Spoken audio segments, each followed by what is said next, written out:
All right. Thank you. We had a nice chat outside, and what came out, as the topic suggests, is that marketeers, you guys, you bring in so much of new, vocabulary into this marketing domain. The buzzwords are created by you, fascinates, everybody uses them. But then the bigger part is, are these fads, these terms that look nice, that sound nice, but are they really delivering what they sound like, and how do you make them deliver? That's the idea that we will try to get into and understand from all the thought leaders. And I want to start with you, Agam, that we have seen, I mean, the latest one is ChatGPT. Then we have all those. Of course, a lot of things have happened. We have seen them in action. But what is the right way of converting these high sounding words into actionable insights that deliver on the brand front, on the customer front? What are the right ways of doing that? Okay, so I'll just take you a step back and make you visualize a thing. Any marketing activity that you do is either going to elevate the experience of customer, form a contributing community, or you are going to get more or more such customers into your business. With AI, yes, I absolutely agree with you that it's evolving with time, but same is with any other industry. Say, for example, you take automobile. Any first car that comes into a category will always have some kind of bugs, and the automobile manufacturer keeps learning from those service centers what are the kind of complaints that are coming in, and therefore delivers the second version almost perfect. Same in a similar way, AI is also learning with what we all are teaching them. And over a period of time, it will become different flavors other than vanilla at this point of time. Okay, so the scratch version, but also it's about taking customers for granted in the scratch version. Or at least it should deliver something for them at least. Aradhika, let me come to you with this, that the way brands are using the latest technologies, implementing them, what can improve according to you? How can this be done better, if I may ask you? I think Agam set a good context. It's a rather wholesome context, I would say, on which we can build on. I think it's a very big question suddenly you're putting forth. I will again say, let's step back. Let's look at it from the perspective of what is it actually going to deliver. I mean, any marketing effort, if I may put it so, either it has to improve something at the front end, the customer facing, closer to the customer, or it has to do something at the back end, Now, at this point of time, and I speak from a fashion and lifestyle background because I've spent 2 decades selling either only fashion or beauty, sleepwear to sportswear, or lip balms to lotions. I don't have too much on the other side. But here, the biggest challenge, therefore, is to improve customer experience. It has to be something fundamental. There has to be a problem that you're solving. It cannot just be, okay, you look at a dress and maybe through a virtual mirror or something like that, which is what is also happening. I'm getting into tech in general, not just AI, which is AR as well, or VR. Until it is going to solve a fundamental problem for the consumer across the pillars of business, I think it is going to be just a short-term tokenism that is all we're going to deliver. And a competitive advantage or a strategic advantage cannot be built in until it solves for that problem. I would say, I think that would be my opinion. You're giving the example of, Lenskart earlier. I think that was a real problem that got solved. I mean, of course, I think that was one of the use cases, where you actually use technology to serve customers in a impactful way, right? Sure. So if we really have to, so eyewear as a category, it's a high involvement purchase. There are several challenges you need to counter before you can make a purchase. You need to choose your frame, you need to choose your lens, you need to know your power. And the biggest thing or biggest effort that was done at Lenskart, and this is way back 2018, So I'm saying these buzzwords which are becoming buzzwords today, things were happening back then. And 2018, we developed what we call the 3D try-on, the virtual try-on for the online shopping. It clearly, simply what it did, the app would open up your camera, it would ask you to take a picture of yourself or a video of yourself moving left to right, and then it would show you all the glasses in the selection that you're looking at on your face. Now, there were three problems that were getting solved there. Number one, the looks. How is that pair of glasses going to look on me? That was a fundamental problem that the customer wanted to solve, because offline you can try that glass, but online you can't really see the glass. Second, how will it fit? These two are different problems. The size of the frame is a separate thing, and how it looks, the color, the shape, etc. is a different thing. Both these problems were being solved by that app through something called the size recommendation, and the other was, of course, Right. That was a great example of how it could be used in the best possible way. Sure. Absolutely. Manish, historically, when marketers have looked at these buzzwords and tried to apply them to practical use, have they been able to do it right? What is the right way of handling such high sounding words and converting them? So I want to answer two questions out of those. One is just give you an example of how, say for example, AI is actually helping companies make money, right? And it might not be the most interesting story to tell, because, stories that are, more visual and more exciting are more fun to tell. But for example, it would be fair to say that about 2-3 years ago, thinking of the word AI was a buzzword. Nowadays, you have to add something to it like Gen AI or LLM. Otherwise, it's not a buzzword, right? So AI was a buzzword, and everyone was struggling. And I think everyone was also doing funny things like, okay, if there is some intelligence and it is artificial, that is AI, right? Which is not really the definition. So one classic example is our company saves tens of millions of dollars, right, between 10 and 20 actually, by using an automated pressure adjusted engine which decides what is the right amount of temperature and fluorine to put in while you make optical fiber. Okay? Every good optical fiber survives 10 more years than bad optical fiber, and it doesn't lose the quality of internet. So huge difference, right, being made. Doesn't sound like a fun story? Nah, boring, right? So that's why we as marketers come in and we invent all these things. One technologist's marketer is the next company's buzzword. So let me explain. It's a cascade method. We are creating buzzwords for the consumers of our company, of our downstream companies, let's say. So if somebody told you that there is a ResNet 36, 62 parallel bits, 64-bit computer working on giving the answer to you when you ask what is the direction from here to there, right? You'll not get excited. You're like, oh, what are you telling? I can't handle it. So they try first time and they call it large language model. You don't get excited. Still, it's kind of, what is LLM? That's like a bigger or younger brother of LLB, right? And it doesn't work, right? So they wait, they do this, all these things. And finally, one sticks, Chat GPT, right? It's just the only buzzword that stuck. And now we are like, you made this Chat GPT, but it doesn't work for me. Well, this funny thing went from 0 to 100 million users in less than 5-6 months. It is working somewhere. And the next round is somebody else trying to figure out another buzzword. So I think it's us marketers that generate buzzwords, and those who buy it, they get confused for some time, and then it's just a cycle. And it is making money. Whenever we get another chance, I'll give you more examples of where ChatGPT is actually helping make money. We will dwell into the deeper parts of it.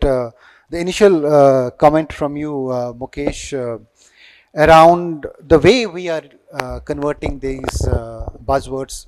As you know, Manish said that we have done it right on many occasions, but on many we might not have done. So is there a playbook to converting them in the right, meaningful way, impactful way, according to you?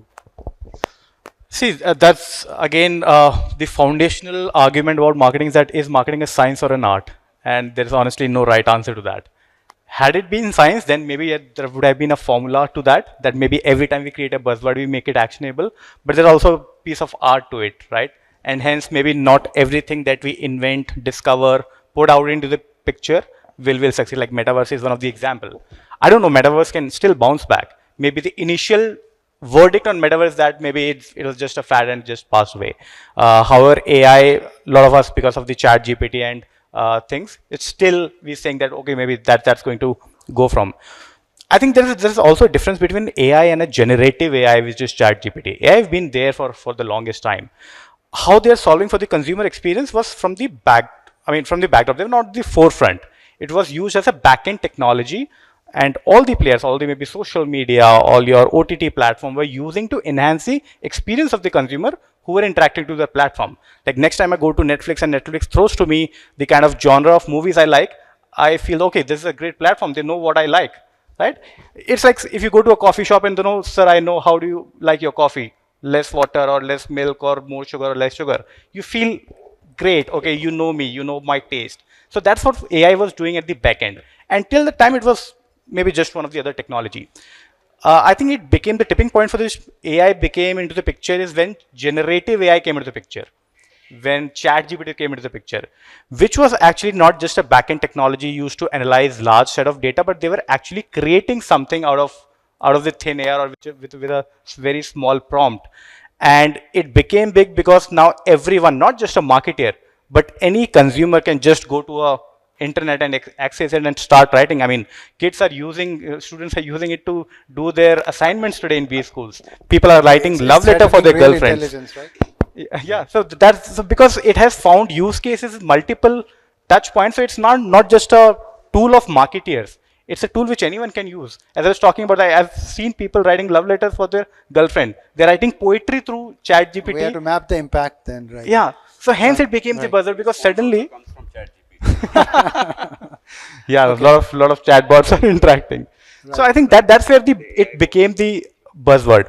Moving forward, how to put this into actionable is that, see, again, you have to think technology to only that limit. What technology can do in a marketeer's life is that it can save you some time. It can make your decision making slightly more, I would say, more data led, so that there are less chances or less probability of things going wrong. Eventually, what you create for your consumer is what marketer has to decide. But it's a very interesting and very useful tool which I or all of us as a marketer can use to increase or better the experience of our consumers. Right. So if used well, and that using well depends on the person who is, actually practicing it, it can deliver a lot. That's what you are trying to say.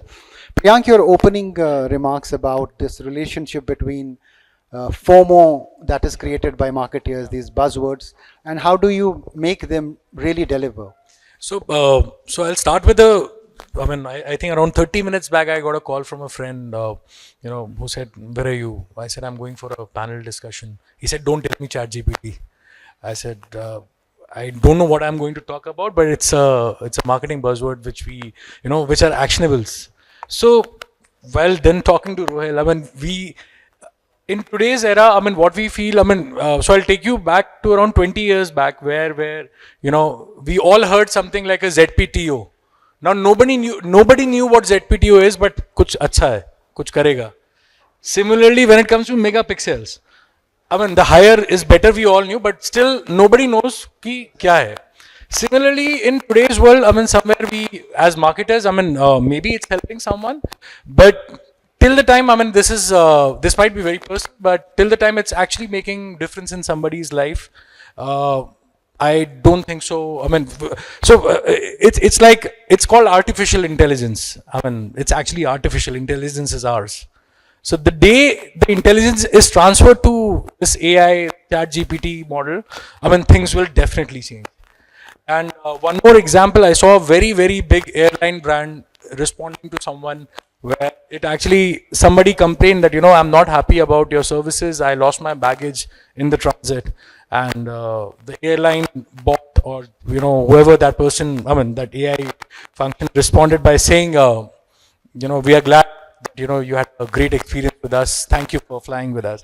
So things still are at a very, very nascent stage. I think it will take some time, and that is the reason I think the topic also it's still a buzzword. I mean that might be very personal. I mean I know it might be No, changing. I resonate. I mean, let me go to the chapter 2 of this conversation, which is about use cases. Okay. Now, every brand has a chatbot, and in my personal experience, I have some of the top brands. I won't name them, but when I did that, it did not solve the problem. Though the bot is there, it's meant to solve the problem, but it never went to that extent.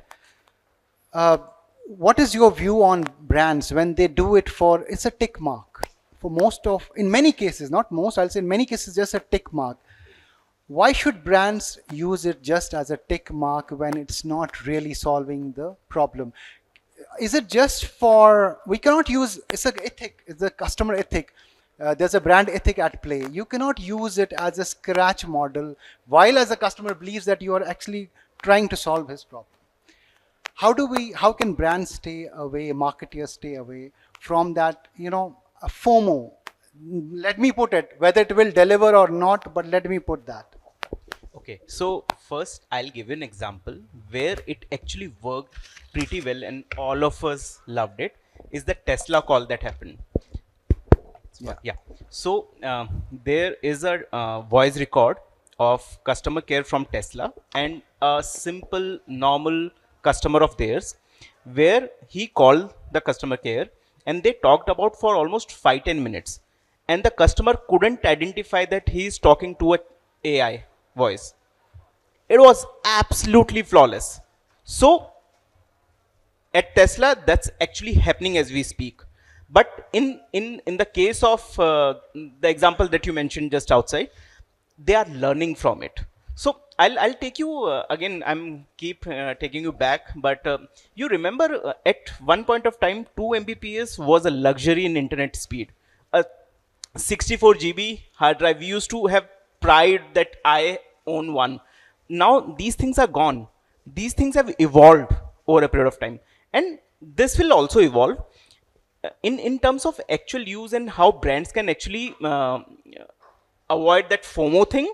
Is first understand what problem they are going to solve. And Radhika was saying absolutely right that if it can solve a problem at the customer end or at the business end, either saves the cost at the business side by dropping down the number of calls that are actually getting responded by a normal human being, or it is solving a customer's problem like Lenskart did it, or a complex chemical problem that he just mentioned. If there is a use, and that use can be very, very small, but if there is a use which is giving some advantage to either of the side, it's worth taking a risk. Absolutely, if there's a use, but then let me go to Aradhika on this front, that in many cases it does not serve the purpose. You gave me the example of AR that did, of course, but here I am talking of some features that are there, big brands have put in, but they don't really serve the purpose. They're still learning about it, but they have put it there. Is that good thing to do, bad thing to do? What's your view on that? I just want to understand it. I think, like many other things which trend, there are viral trends, and then there are those sustainable trends, etc. And then when trends slowly become fashion, or I'm speaking from a fashion lens, and they start becoming the regular thing. I think it will take some time, like he's saying, it's evolving, and I don't think we need to discount it completely as far as chatbots. If I were to stick to chatbots as well, there is a journey a lot of brands are taking, which is initially there is a chatbot who's interacting with the customer, and thereafter associate takes over, and it starts becoming more personalized and more individual needs driven. And I think a mixed model can work there as well. And to your question, which is at this point of time, keeping a very hard, taking a very hard look at all of this may not be the best thing to do. Frankly, this is not the time when these implementations have started happening. These things have been there for almost last 5-7 years in a very serious manner. all the businesses and all the brands which were looking at solving problems seriously with tech, whether in terms of improving efficiencies or certain fundamentals of business, has been happening for a while. Because this is, I think it sits under tech. It doesn't really sit under these buzzwords. These buzzwords are only for now. So my view would be at the end that right now these buzzwords are good because they are making a whole lot of customers aware as to what is all the effort going on, and the more they use it, probably they get closer to brands. There's also one aspect which is, in today's times, while the number of brands has increased so much, for everything you have so many options. Every little thing that gets added on to a brand adds a layer, a positive or a negative layer to it. Whether say you are eco-conscious, then it adds a positive layer to it. I don't think that is the fundamental reason why a customer buys, but it's an added layer, and maybe among the choices that you have in your consideration set, it can be something that one will take seriously. So this could be one that, this brand, it is, it does things first. It has a natural course where they Cutting adopt or edge, adapt yeah, things. the so-called, yeah. It has I'm saying that brands want to be known so like for, Lenskart yes, is yeah. seen in a certain way that a new thing, a new tech will definitely come Lenskart first. Now this has become a point of differentiation in the whole eyewear industry, and I think it works to its advantage. So therefore, I think we need to look at it in a little bit more. We need to be a little bit more. What should I say? Less harsh on the yeah, brands, okay. Less harsh and more giving. Right. Manish, while the brand intent is always good, whether it delivers on the promise or not, because they're also trying to understand the technology, is it okay to include it at that point of time? I don't just think it's okay. I think it is the best way forward. So, you asked a question to, I guess, him a little bit about what is the playbook. So I was thinking, and I wrote something down. There are two ways we improve the world. One is solve a problem, and second is innovate. Innovate is actually a solution looking for the problem it can solve. So, for example, let's say, hey, this AR thing works. What can we do with it? Is innovation, right? The stove is very hot and people are getting burned. Let's bring an AC. Is problem solving. Okay. So the buzzword method is actually extremely important for innovation. And the method that I believe it does is it actually, instead of saying, I have a pain, let's solve a problem, it goes like the following way. And this is the playbook. Number one, generate desire, right? So get excited by the buzzword. Just want to do something, right? If you don't have desire, you don't do anything with your free time, right? I mean, I don't know how many of you actually see at the end of the day how you spend your day. Whenever I see it's like 4 more hours of Netflix than I planned and 4 less hours of real work, right? So hopefully you guys are better than me. So the first step is get excited, create desire. Second step is get actioning, try it out, right? Not with a purpose. Like, how many people are just asking silly questions to ChatGPT? Beautiful. Second step. It's actually a part of the playbook. Third is when you say find some value, find a useful use case. Don't start with that. It's just the boring people do that. We are marketers. We are interesting people. And the final step of converting that is put a process if you find a way. Put a process, make it repeatable, scale it. And then finally, because life is never going to end, find a new buzzword. Because very soon, the one that you did was boring, right? So if you really want to innovate, you should actually do it way before anyone else does. In every field, it's the marketers who are making buzzwords up. We shouldn't act like the others are not. Like, who really would have understood the Higgs boson in the Higgs field and the 7th particle in the 12 particle model? We call it God particle, everyone gets it. So the beauty of marketers is we create desire, and buzzwords is how we do it. We should do it way earlier than we can do. I've been tracking GPT 1, 2, 3 before ChatGPT came.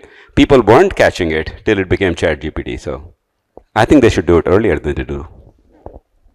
Well said. Right. Mukesh, Priyank earlier mentioned that airline, example. Leave, don't want to go after bots alone. I mean, there's a real case.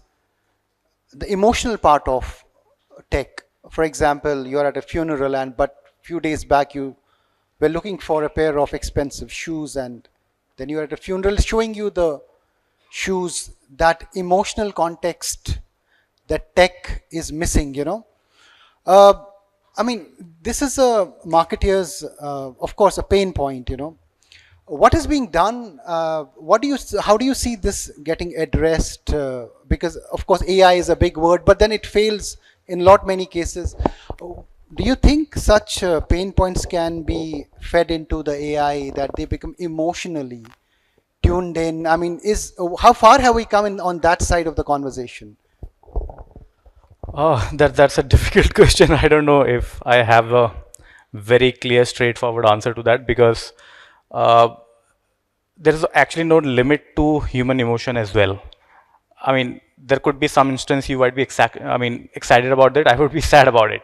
So if if a match between Liverpool and some other maybe two Right. clubs are playing, No, my point you is might be here. supporting one. No, I might my point be is sad about that. I am highlighting where the technology, this buzzword is totally failing. That's my argument. But do you think, it can be made more human in that sense in some way? In some way, it can be done, but I think it's more than about the AI. It's about the data collection and the personalization challenge, right? So, what at one point of time we are trying to fight the privacy issue. We are saying that maybe the kind of way organizations are collecting data is not done. We are trying to get GDPR compliance and everything. We are trying to limit the usage of personal data, but at the same time, if we want that they should be more emotionally attached to our feelings, sentiment, during the time of the day or the occasion of our life, we need to feed that kind of data. So are we willing to feed that data? I'm okay, for example, same example, if I'm going to a coffee shop, if they know the kind of coffee I drink, I'm happy about that. But if I'm chatting in my living room with my wife that let's plan a vacation, and as soon as I go to internet, they say, I see someone selling me a holiday package, it worries me. He said, okay, I don't want to give out you all the information, right? So to make it ethical, see, AI, as they were mentioning, it's artificial. The intelligence is being fed to them. It will only throw out the output what we feed into them, right? So are we willing to feed our emotions? Are we willing to feed our lifestyle, our data points, our personal pain points, our personal happiness? Is a different issue to be solved for. So we cannot expect them to be creating those emotions if we are not willing to share that data. But that's a very debatable topic right now. You wanted to pitch in? Okay. So I'll give you two examples, and probably that will help you understand the kind of dilemma that you are into. One is when you go to a Apple store, and I'm giving that example because everybody understands that. You have an experience. They care about the customer, right from unboxing to the service to everything. Their community, their everything is so well mannered and so well planned that you will get a response as a customer that you are looking at. But then you will also find different kind of mobile companies where you will say that I'll not buy this brand again in my life. So it's more about the culture that brand is carrying on their shoulder.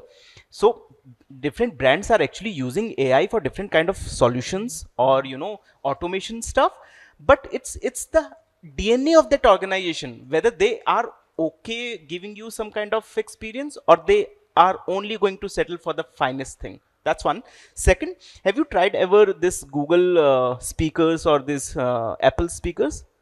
You talk to them and you are talking about that emotional connect. When you start speaking and having start conversations with them, they become more like you. They started using those kind of words which are going to give some kind of emotional trigger to you. Say them that I'm feeling little alone, my son is out, nobody is here to talk to me.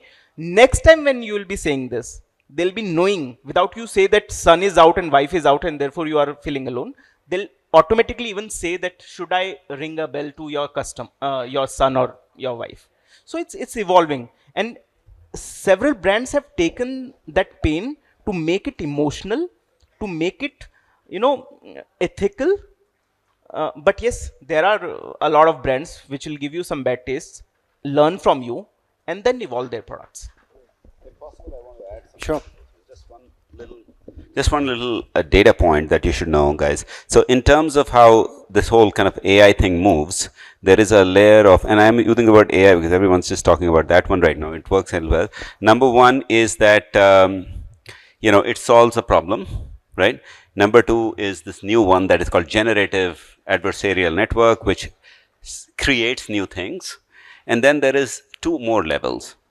One is empathy and the other is sentience, right? So empathy is that one that you're talking about. Can I feel your pain and respond appropriately?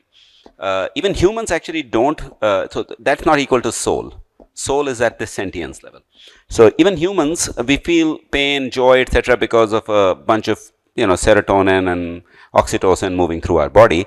And it has been clearly established in large language models that generative AI can respond empathetically.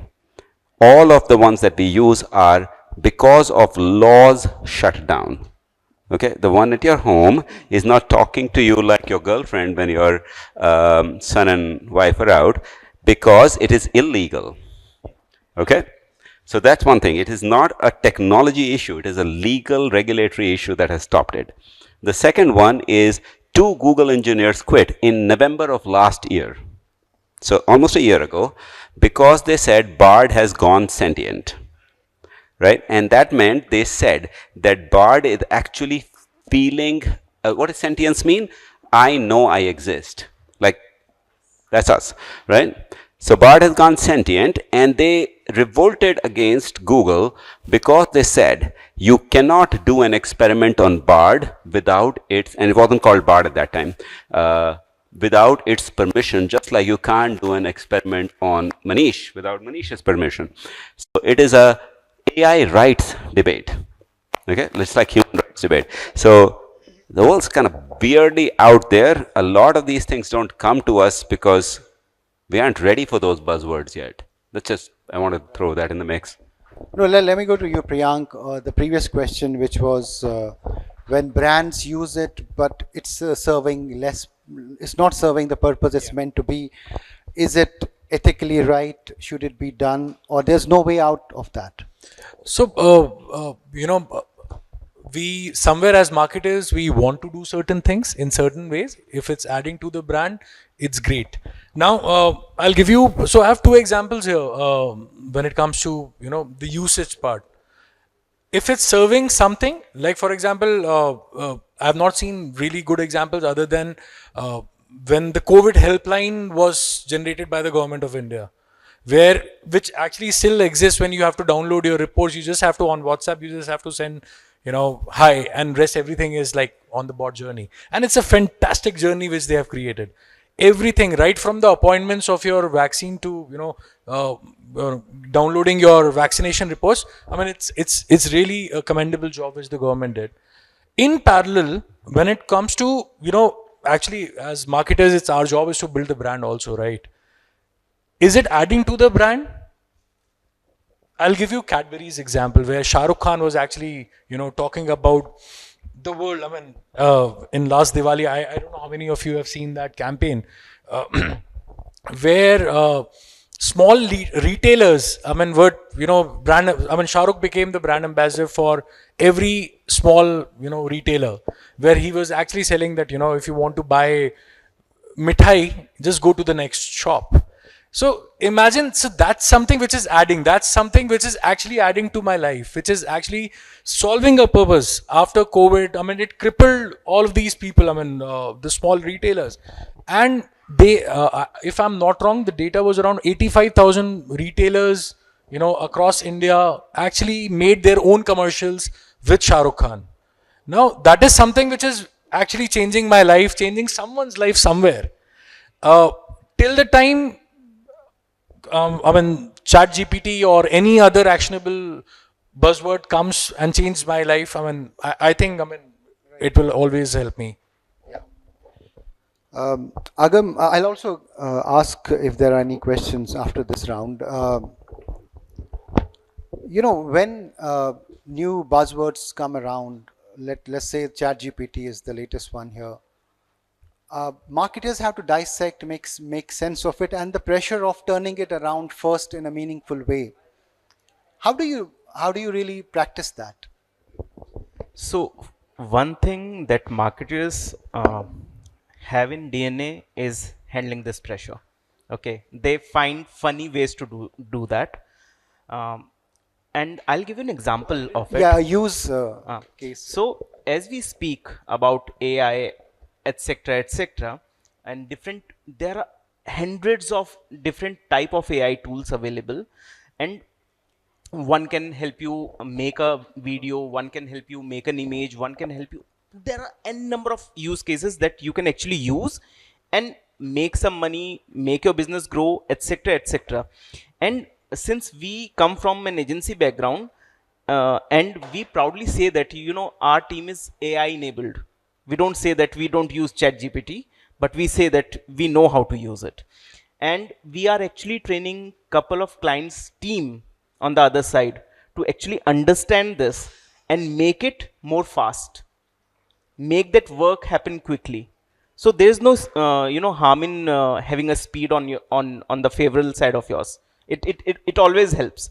So if you are actually seeing it from that point of view, that you are actually evolving the businesses and you are actually making an impact, as Pant said, yes, that pressure goes away. And when you see these young kids coming out of their colleges, believe me, they know AI tools better than anybody sitting out in an organization, because they're open to learn from it. And when you see this kind of culture in the system, it gives you a good feeling. That's absolutely the right approach. Aradhika, how do you, I mean, when a FOMO is created out there and everybody wants to understand and have a piece of it, how does it actually turn out at your end? I mean, how do you kind of try to make sense of it and turn it around? What all happens during that process, the brainstormings and all? I mean, a little bit of that if you could share with us. I'm not very sure if I understood the question, but if you're talking about the chaos that exists in marketing, it's an everyday, every minute thing. I think you can experience it by coming to our side. But brands, yeah, I think with every possible year, with every new campaign, the chaos only increases. I think at one point of time when we did not have such interest or such heavy focus on social media, I think life was easier maybe. But today there are too many things that are, like I said, they're adding layers to the brand, the perception of the brand. And forever the marketer or the chief marketing officer is becoming either the chief reputation officer or becoming the chief, today it's also the chief revenue officer, because look, let's face it, the way we are running marketing is more for business today than the brand. I mean, there are two parts of what a marketer's job obviously was, and I think brand was the bigger one, building the brand. But building the business is becoming the bigger one, which is why you see this new, the chief growth officer, the chief the CRO is, I mean, sales and marketing at one point of time was together. I think today marketers are expected to drive revenues like never ever before, and therefore it has added to the chaos. However, I think what it has also done, I mean, besides the chaos, is it has also given a more business driven view to a lot of, because many times marketing was also seen as this, the set of these dreamy folks who are making these campaigns and God knows what they're doing, and they're making these fun movies, and while we are sitting and doing the dirty work, this is how marketing was seen. Today it's not the case, because you adding to the business, you're fundamentally changing the natural business with all the artificial intelligence and all the artificial buzzwords. Okay, Manish, say for example, when the chat GPT thing happened, when it became the buzzword recently, all the brands were going out of their way to adopt it, make sense of it, and make it part of their offering. So when it came to you, how did you deal with it? How did you humanize it in a way that it integrated with your brand and you could claim that, yes, we are also part of this? How did that bit happen? I think you made a very good point about there is a need to claim that I am also on the ship, right? Bus meri chuti nahi, right? I understand that part. So I'll answer this at two levels. One, because I'm a crazy AI loving engineer, so I've been playing with this thing for the last 5 years, and this is not one thing. So personally, when it came, I'm like, ये क्या है, ये क्या कर रहे हैं लोग, ये तो चलता था पहले से ही, but what's the new thing about it? But all of a sudden, the entire team and my IT gang and everyone just got super excited. Oh, we got this new thing. I'm like, I've been talking to you about this for like 4 months, 5 years. Why is nobody listening? Apparently, somebody did a great job, made it a buzzword. So that's why I'm very happy that it did become. Because otherwise, nobody was listening except these 5 or 6 geeks somewhere, right? So they really wanted to just use it, right? Step one, they got excited. Step two, use it for some reason, but I don't know why, right? And then they finally came and said, but somebody should benefit from it. So here's what we did. And this is like actually a extremely boring thing as compared to the Lenskart and all the beautiful design stuff, which I love, by the way, is that our customers across the world want to know when will they get their shipment, right? When will this optical fiber reels come, because otherwise we can't make money because these houses cannot be served, right? And so we had a bunch of different GPS tracking type of things, right? But different parts of the world have to ask questions in very different ways, and we had 100 countries we are serving. No translation model knew how to do this, right? Here comes in GPT, chat GPT. It's just read the entire internet, right? तो वो हिंदी में भी बात कर लेता है, French में भी बात कर लेता है, it says anything, right? So we had this, all we did is we said, write in any question in any language, it will convert it into one of the, so we were talking about how the chats work, right? The chatbots, right? So we made basically humans talk to the chatbot via ChatGPT. That actually helped out. So now you can ask a French question, where is this shipment of mine? And it converts it into the question that the chatbot knows how to answer. And then it gives the answer, and then it converts it back into French to the French guy. Real use case, right? The French guy is happy. French are very difficult to make happy. I'm very thankful.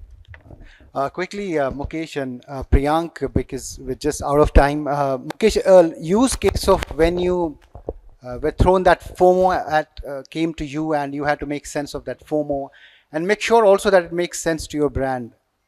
Example of that.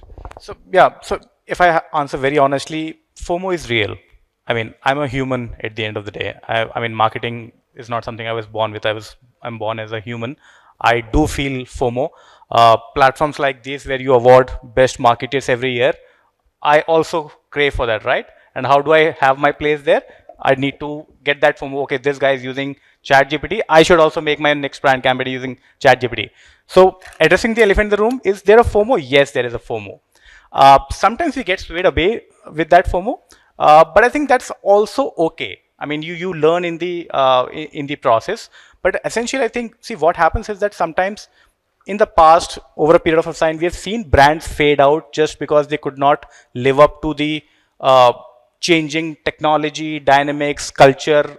You don't become part of that evolution. So I think that creates that bigger FOMO, that I don't want my brand to be seen as obsolete. That people, if everyone is talking about ChatGPT, and if I am not talking about ChatGPT, they feel, okay, this brand doesn't know much about it, or maybe this brand doesn't fall into my pop culture, which maybe younger generation would like to have that brand in their conversation, or they want that comment from that conversation. And that's where the second or a bigger debate is that brand should have an opinion about pretty much everything. So that's again a separate topic we can discuss later for forum. But maybe those kind of things bring that FOMO, that yes, I need to be part of it.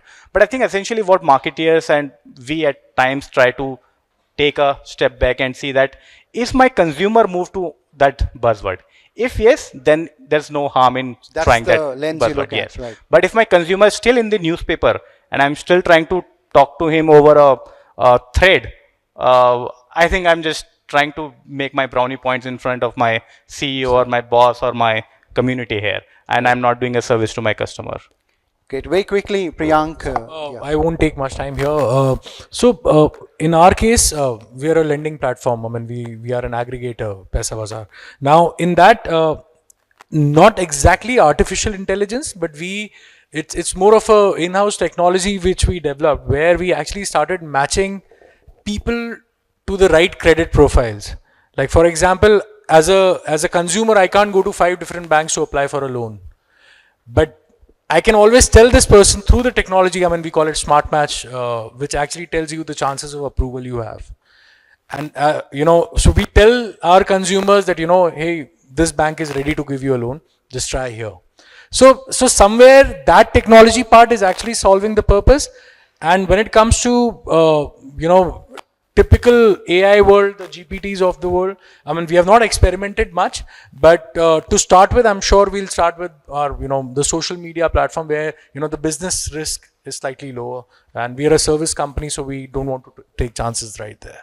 Absolutely. So key takeaways that I use that line: just do it, don't worry, let it be the scratch version. It will evolve and deliver, but start doing it. That's the moot point of this. Thank you everyone for joining us on this panel. It's been great talking to you guys.